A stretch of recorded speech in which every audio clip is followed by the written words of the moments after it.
Hi everyone, thank you for coming to my research presentation. Today I'm going to be talking about a study called The Effectiveness of Tootling for a Student with Autism.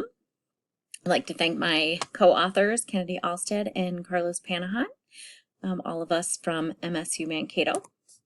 Today I'm going to discuss a little bit about the tootling intervention and why it's an important and necessary intervention to have in classrooms. I will review our research questions that we attempted to answer through this study. Then I'll discuss our method, the results, and discuss what the impact of those results may be. And then we will have time for questions at the end. So just a brief overview of the need for this particular intervention. What we know is that teachers, particularly teachers in general education classrooms, don't always have a strong training and background in behavior management strategies. And this lack of training tends to lead to teachers focusing mostly on negative behaviors and being really reactive as opposed to proactive in preventing problem behaviors from occurring. When students see teachers focusing on negative, they tend to focus on the negative, and then we'll see a lot of tattling and other kinds of problematic behaviors occurring in the classroom. This environment creates a need for both class-wide interventions that will impact behavior of all students in the classroom, as well as a way for peers to address each other's behaviors, so peer-mediated interventions. Tootling is a behavioral intervention that incorporates both of these strategies. Very briefly, what is tootling? It's a class-wide behavioral intervention that focuses on positive social behaviors and other positive behaviors in the classroom.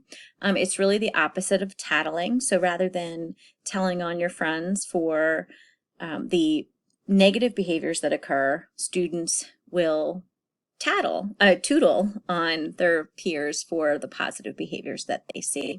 The term tootling is a play on both tattling as well as the phrase tooting your own horn. And it's based off of a broader category of interventions referred to as positive peer reporting. So basically, in order to implement tootling, both the teacher and students need to be trained in how to implement the intervention. Once they are, then the group together, the teacher and students, decide on a goal and what the reinforcement will be for students if they meet that goal. Then throughout the day, students will report on each other's positive pro-social behaviors through their tootles. Tootles get collected by the teacher and counted, and once the group reaches that goal that was discussed in an earlier step, they receive reinforcement. Tootling has been shown in the literature to both increase positive pro-social behaviors as well as decrease disruptive behavior in the classroom, and has also been shown to increase time on task for students in general education settings. So for this study, we wanted to extend the literature by looking at not just general education students in a general education classroom, but looking at students that are identified with ASD in a general education classroom. And so this is the first study that analyzed the use of tootling with this population of students. We had three specific research questions. One was, will tootling increase this student's pro-social behaviors in the classroom? Will it decrease his disruptive behavior? And finally, will it increase on-task behavior for the student with ASD? For our methods, the setting that we worked in was a fourth grade general education setting in an elementary school in rural Minnesota.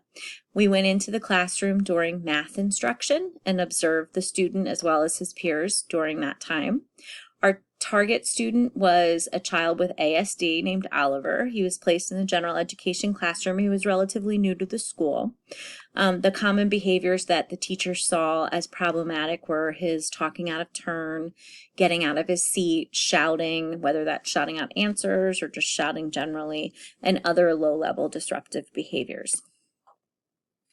Procedures that we used, we implemented an ABAB withdrawal design. We collected data 4 days per week for 4 weeks.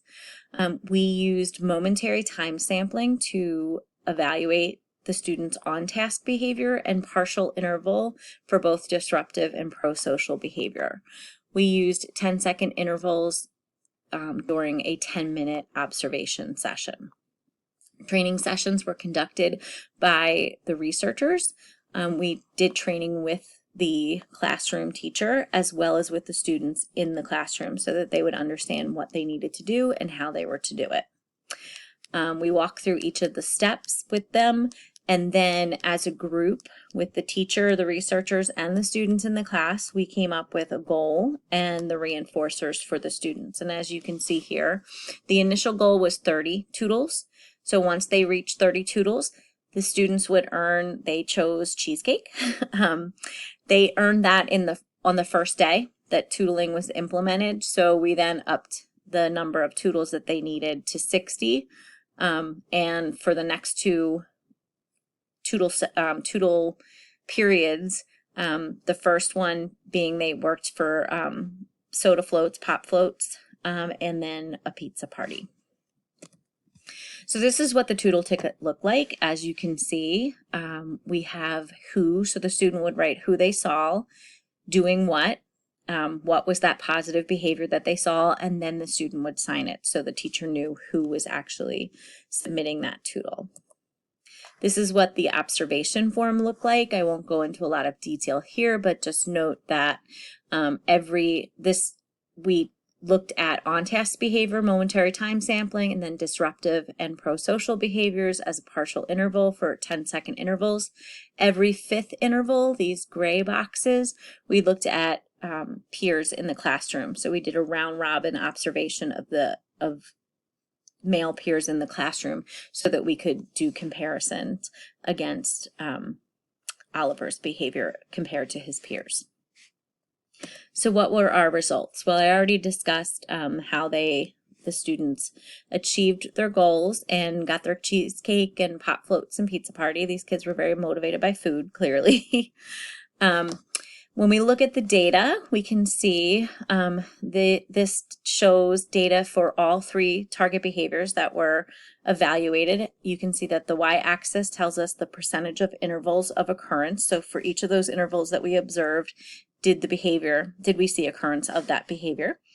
The x-axis represents the sessions that were conducted throughout the study. The circles represent on-task behavior, squares, disruptive behavior, and the triangles are pro-social behavior. We made our decisions based on on-task behavior because it was during an academic setting, so it made the most sense for us to look at on-task as our primary dependent variable. As you can see, initially, Oliver's on-task behavior was somewhat variable, but relatively, it ended up being relatively stable. When we switched to intervention, as we can see, his on-task behavior became much more consistently high and maintained at a high level. When we returned to baseline, we see an immediate decrease in his on-task behavior. And then when we returned back to intervention, we saw an immediate increase in the level of on-task behavior. It was consistently high, above 90%. When we look at disruptive behaviors, we see similar patterns in his performing in that while disruptive behavior was relatively low, even in baseline, we see a decrease in once intervention had begun. We see an immediate rise in level when we return to baseline, and then near 0 levels at the final return to intervention. Pro-social behavior, we saw very few instances across the entire course of the study, whether it was during baseline or intervention.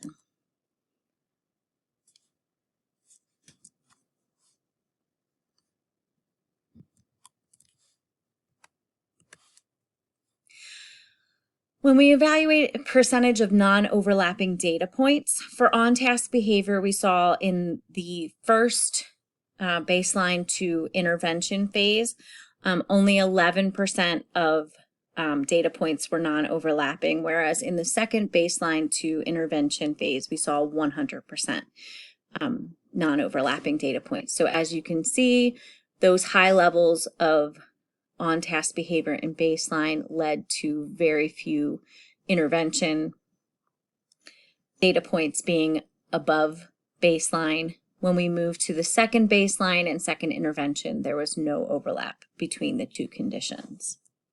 For disruptive behavior, the first baseline to intervention phase, there was 89% of data points were non-overlapping. In the second baseline phase, 83% were non-overlapping. So when we look at our discussion and we think about our results, what we see is that for on-task behavior, increasing on-task behavior and decreasing disruptive behavior, the intervention was effective for this particular student. We did see that related to pro-social behavior, there was no difference between the two conditions, baseline and intervention. Some possible reasons for that will be discussed here in our limitations.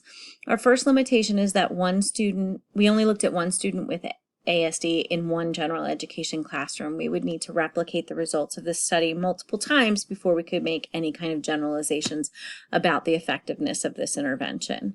In addition, we did not, for the purposes of this presentation, analyze the peer group, the peer data, to be able to make draw conclusions about Oliver's performance and Oliver's behavior in comparison to his peers. We only looked at one 10-minute session a day during the math period, which could be why we didn't see a lot of pro-social behavior either in baseline or in intervention. Math is not the most appropriate time for kids to be having social interactions, so it wasn't necessarily uncommon for them not to be engaging a lot. And then the final limitation that we saw was that it was the end of the school year when we were completing this study, and so we did not have time to be able to collect any follow-up data to see how students did after the intervention was withdrawn.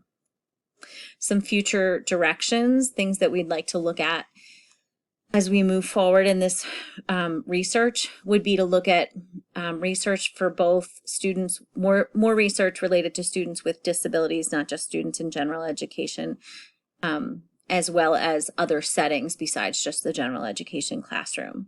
We'd also like to take a look at the many different components of tootling and determine which are the most effective and or necessary for the intervention to be effective. And finally, to have a greater focus on pro-social behavior and maybe setting up situations where pro-social behaviors would be expected and looking at those to see if there are effects for students with autism.